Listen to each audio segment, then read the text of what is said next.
Hey, it's your girl, Allie Nicole, and we're here with a squared circle scene. And today I'm with the New Era Wrestling head. This is Kris Ikon. Thank you so much for taking time out of your day. No problem. So, how did you feel about that last match? There was a lot of emotions during the beat. I know both of those guys. Jed's one of my favorite people ever. Like, outside of it, we go and hang out with him, and him and his wife are my favorite people. And TJ, I don't know, you guys got to talk with TJ. He's such a genuine guy. They're so sweet, both of them. Oh, They're so I know. sweet. So to see those two guys give it their all, it's the best way to word Absolutely, it. Just yes. give it their all is so emotional for everybody. It just blew me away. It's hard to go out there and see two guys you love so much do what they did, you know? And Yes. like you said, it's just really emotional. It's really happy for both of them and sad that TJ's not coming back. And I'm just part so of the happy business. that they got to end it on that good note, and he got to be the baby face on the way out. Like, I love that. you got to, especially with those two, you know? Yes. Yeah, they were talking that they're more like brothers, and like you could feel that in the audience, and I made teary-eyed, like it almost made me cry. What you see is what you get with those guys. When TJ said that Jed has the biggest heart, I don't know if he said in this business or period, but either way he's right. Either way he's right. So to see them have that moment and to get to be a little bit part of it, just to Yes. send off somebody like TJ, it's a special moment, and that's what we do. That's what this is all about. Is the special moments for not only us but for you guys watching. And Absolutely, and then we can take that back, and now we got those memories, and their memory and their character can live, and you can tell other people about it. it's always hard to walk away too, whether you have yeah. to Yeah. or it's a hard thing to do.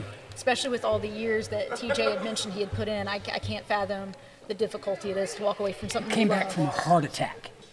That He is had a tough heart attack. dude. Like less than, it's probably been a year and a half. Time is weird, but Yeah. a heart attack. And you saw what he did tonight. That's Awesome. It was really awesome. So with that, what got you into the wrestling business? Like, what caught your eye about it? old school ECW. Yes. Because I'm only ECW. 6 foot, right? 6'1" ish. Yes. My heaviest has been 210. That's not big for wrestling, and we didn't know much about the independent scene then. So to see guys my size doing those kind of matches, plus I was early 20s, maybe late Yeah. teens. So they're cussing, and there's a little more skin than we allow today, and it just gravitated toward it. It was more. I hate the term real and fake and all that when it comes to wrestling. Yeah. But to me, it was more raw. Thank you. Longtime friend over there. You have to talk to him too. Okay. I gotta say, a lot of the storylines back then, because I was a kid during the 90s, so I grew up with the Attitude Era, I grew up with ECW and all that, so the storytelling to me was on a different level, and as a kid, it was very believable. I ate all that up. Oh, we did too. So, yeah, exactly. And ECW was like the more hardcore brand from what I remember. And Yes. I was always invested in those matches. That is awesome. All right, so if you don't mind me asking, how did you come up with your character that we see when you're in the ring? There's two different stories to that. For me, originally, it was kind of a rip-off of Raven, which we all did, and Chris Jericho. So the Kris Ikon just kind of came into it. And then when I transitioned out of in-ring work to, this general manager and doing some agent stuff, I added the Christopher, so it sounds more Christopher, you know what I mean? Yes. So there was really no big story behind it. The guy that hollered out my name earlier was probably or hollered out the word raw earlier, it's probably just him and I hanging out, jibber-jabbering, and it came out. So I don't have any cool story about it, or he even added the K. It was originally I-K-O-N, right? Because I'm Yeah. stupid. And he was like, why aren't you adding a K? And I was just like, well, I am now. So it just kind of fell into place Yeah. for you then. That's really cool. All right, so do you, as your character, have any merch, or are you just here to present the show to the audience? Here I wouldn't have merch because I feel my role is about everybody back there. So Gotcha, I don't yeah. think I need merch. And who wants the general manager merch? You know what I mean? Yeah. But when I was doing a group in some other companies, I had a shirt. It just, for me, it's a weird thing as a manager, agent, whatever term you want to use, and as a general manager or commissioner, which I hate. But why would I have merch? I'm here to represent the company, which means Jed and TJ and Damien and the 8-Bit Punks and all those guys. So you're here just to help lead. Right. I gotcha. So, have you had any matches, and if so, who would you consider your best match? I've had a few. It's been a long time.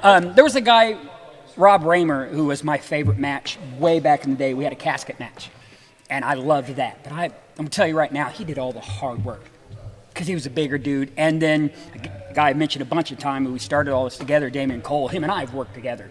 Nice. So it was always fun. Somebody you trust so much. We had a match, it was called a kendo stick match, where the loser got... Oh, boy, yeah. Something happened early on, and I was completely knocked, wobbled. I was out of it. So we know each other so well. He would call, like, Rob Van Dam, ECW, Heatwave 93, and that would be the skateboard. And that's how he carried through the match, just calling out these ECW spots that only him and I would remember. And that kind of stands out. It's floating around somewhere on DVD. I don't recommend anybody watch it, but... Nice. So do you have a favorite finisher? We were just talking about this. There's this funny thing in wrestling where you think you invent a move, right? And then you'll see somebody that does it, and you're like, well, I know I've never met him, and he's never met me. So Adam Page does this thing. It's called the Deadeye, I think we said it's called. It's like a reverse pile driver. That was my finisher. I called it the Gravedigger. So it was kind of, since I thought I came up with it, it was my favorite. But now, man, I like watching Jed do his swanton. That is phenomenal for him, like a big dude, and seeing him jump, like, it's awesome. Yeah, like we absolutely. were eating that up in the audience. Do you have a favorite wrestler? I do. A guy in Japan by the name of the Great Muda. Ah, Love Muda, always have. I like a few modern guys. I like CM Punk. I know he's, what is the word, a firebrand right now or whatever. Yeah. But I was always kind of a CM Punk mark. But anymore, I just like overall matches. Because you could take a guy that you don't know anything about and a guy you like and see them put on a good match. yeah. So it becomes a different thing. As far as favorite guys, it'd be guys that you would know. Well, you would know because you've been here. I love watching Jed. My buddy Damien, you've seen. His gimmick with the nerd stuff. It's hilarious. But I don't know, other than the Great Muda, who I always follow, I don't know if I have a favorite anymore because you learn to love a little bit about everybody. You just learn to love the art in general. Yes, of it. and that's a good way to put it, the art of it. Nice. So, do you see yourself continuing this for years ahead, like being involved in the business? Probably, because you can't ever, once you've done this, be it in the ring or so many people that do things outside of the ring that you don't see, there's a magic to it. But there's also a family to it. One of the favorite things about shows is coming in and seeing everybody. Yes. And hanging out with everybody and watching people that you know do good things. Guys like Congo Kong that go to TNA, Jason Ayers, who's a WWE referee, Ruby Riott, who we've had here. People that you know are good people and you see them getting things they deserve. Yes. I love that. I love seeing people that put in the work, that are good people, get what they deserve or what they've earned, however you want to word that, out of the business. Absolutely. That would make my heart warm. Like if I was somebody that was like the head of a company, to see somebody move forward and do better like that. And yeah, we all have love a little it. part in it. Like Everybody, I don't know about the little part in it because we kind of do our thing here, but I just love seeing people take it further. Seeing guys like, there's a training class going on right now, and you can see the seeds of what they could become. Yeah. And I think that's exciting too, because it kind of reminds you back when you were first starting out. And it also means you go up to them and be like, hey, I remember I didn't get this advice starting out. And you get a chance to tell maybe a young guy, hey, if you try this, or if you look at it this way, it might help move them to the next level. Yeah. So you literally get to watch them grow up. Yeah. Yeah. I love it. All right. Is there like, if somebody wanted to get into this business, is there any advice or tips that you would give to upcoming talent? You need to go to a professional class, period. Yes. I don't want to hear I'm doing this in the backyard. I don't want to hear I'm not trained. I don't care if it's a small school, Joe Nobody, or a bigger school like the New Era Academy we've got going on, or even bigger schools like the Monster Factory. You need to go to a real school, because that shows, like to me as a promoter, if someone hits me up and tells me, I'm going to ask, oh, where did you train?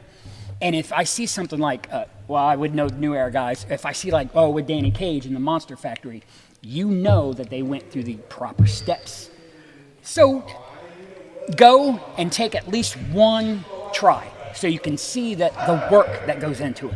Absolutely. And be prepared to work your first 5 years, because there's so much to learn that the normal person isn't going to know. And my favorite advice ever, shut up and listen. Take the advice so you don't get hurt. Right. That's and what I'm thinking. I learned that the hard way. Shut up and listen. Because if a guy, no matter who it is, from any famous guy you meet to down here on the totem pole like me, they're going to tell you the same thing. If you listen, you're going to learn something. Because everybody cares and everybody's just, hey, I learned this on the road. And they're... Yeah, just go to a real school. No backyard, no... Because if you take it serious and you put everything you have into it, it'll give it back. The business itself will give it back. And if it doesn't, like, say, you get like me who wasn't that great in the ring, but I tried, I can say I tried, I gave it a legit effort. And at the end of the day, that's the best you can do, is say, hey, I tried my best. Whether it worked or not is out of my hands, but I tried my best. And it still led to you being involved with the business still. It may not have worked out this way, but it still worked out this other way, and you put your dues in. Right. So there's so much that happens that people don't normally see, from the girl running the music, to our concessions people, to the ref, to our trainees. All these guys are just important as the wrestlers. Sure, the wrestler's going to get all the glory because they're doing the hard part, the hardest part. But it takes so many other pieces to make the whole thing work. Absolutely. So I tell them there's a home. If you get hurt, if you get in there and bump around and decide, hey, the bumping's not for me, you can still ref, you could still manage, you could still ring crew. I mean, there's a lot people can do to make the show whole. Yes. So is there anything else that you would like to add to this? Is there anything that you would like to say to your fans that you have? Just thank you. I mean, that's the whole theme of tonight's show. We gave all the money to the boys club, all of it. That means I didn't get paid. That means the punks didn't get paid. What Jed and TJ did, they did for the love of it. For not only for the company, which we appreciate greatly, but also for the boys club. So it's just thank you. Great. I love that. And so it literally, like you guys had said earlier, it's literally giving back to those that helped you. We can't do it without them. No. Then who are we? What, we're going to just, us that set up the ring and that trained or whatever, just doing this for ourselves? No. No, we need each and every person out there. Absolutely. Is there anything else you'd like to add before we come to the close? Not unless there's anything else you need from me or that you would like to know. Or we'll be back in January. I'd like to add that. Everybody come check us out. You can find us on the web like everybody else.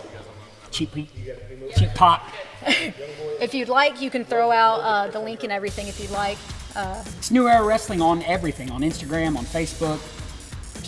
Probably, if it's a social media where we can direct fans, I'm sure we're on it, and I'm sure it's under New Era Wrestling. Heck yes. All right. Thank you so much for taking the time out. Thank you for coming to the show. Thank you for giving us a chance to say thank you to all the fans, and I look forward to listening to your guys' podcast. All right. Thank you so much, and I plan on being here in January.